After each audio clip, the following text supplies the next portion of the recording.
Everybody in the world has experienced tragedy or pain of some kind. It's what you do with it that defines you. My name is Erin Santos, and I'm the Executive Director and founder of the Isabella Santos Foundation. I'm a wife, a mom, an advocate, and someone that's changing the landscape for pediatric cancer.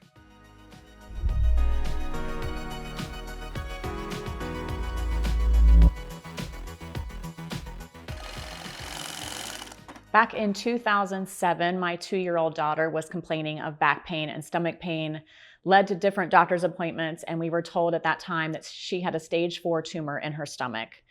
The word neuroblastoma was given to us, a word we'd never heard before, and then when we started researching it, we found that there was a 40% survivor rate and treatment options were limited. So from the minute she was diagnosed, we started the Isabella Santos Foundation to raise money and awareness for neuroblastoma research, and from then it just took off.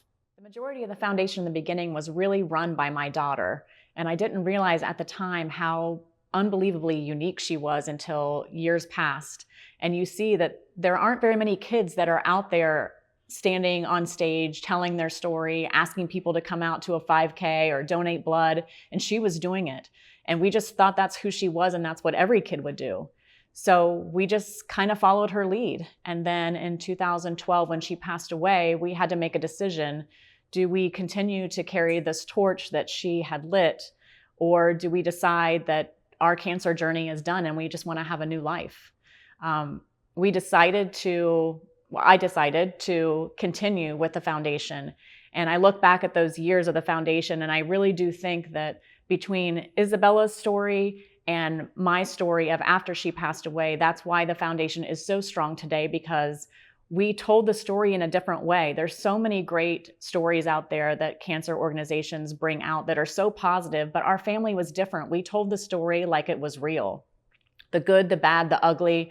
I was up on stage grieving after I had buried a daughter, and that was real, and I was mad. And I think it just kind of made me different. And the foundation just continued to grow on the back of carrying Isabella's torch. And you continue to get to different points in your business where you start to think, okay, this is getting serious now. Now my career is an executive director. I've been put into this role of something I never thought I would ever do. And now I realize that this is what I was meant to do with my life. So now I'm going to be the best at it that I can. After time passes and you start to become successful, it's amazing what all you're accomplishing. And so much of it has always come back to who she was and who I was. And I was growing as a person. And then I started to find true happiness in my life. And I had to figure out, do I want to continue the foundation and be somebody that talks about the death of a child every day, all day? That's a really hard job to do, is to profit off of your pain. And I had to decide, did I want to have a life where I was known for this forever? And how was I able to turn what I was going through with the happy side of my life, but add that to the story of what happened to Isabella? So that's kind of what we decided to do, is that we decided to look back at her life and realize how absolutely beautiful it was and how amazing it was that we were able to have this child for 5 years to help guide us to what we were supposed to do. And then we kind of carried her torch. And now it's absolutely beautiful what we've been able to do. I know that I'm not going to be the person that's going to develop a new drug to cure neuroblastoma, but if anybody in the world breathes better because of her or because of me, then this whole thing has been worth it.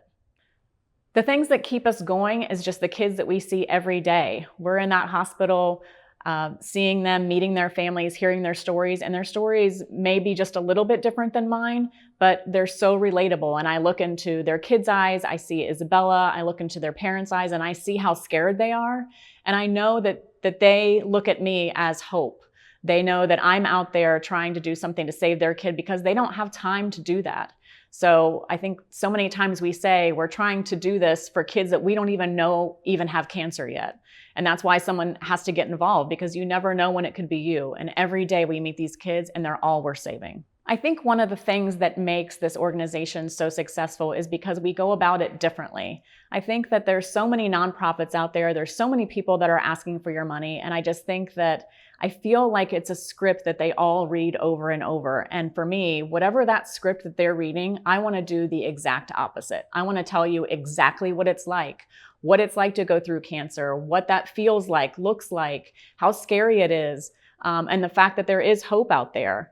I think that it's just, you have to be different. And for us, it's real. And I think sometimes maybe I'm not everybody's cup of tea, and I'm actually okay with that, because I think that when you mold yourself into what everyone else is doing, it just doesn't work. And for us, I'm just a normal woman who just happened to fall into the worst possible tragedy of her life as a mom. And this is just what I've decided to do with it. And we try to tell people that change can happen from just normal people like me. I'm no celebrity, I'm no superstar, I'm just a mom whose kid got cancer and passed away, and I'm doing something about it. You can find the Isabella Santos Foundation by going to isabellasantosfoundation.com or following us on Facebook or Instagram at ISF Torch.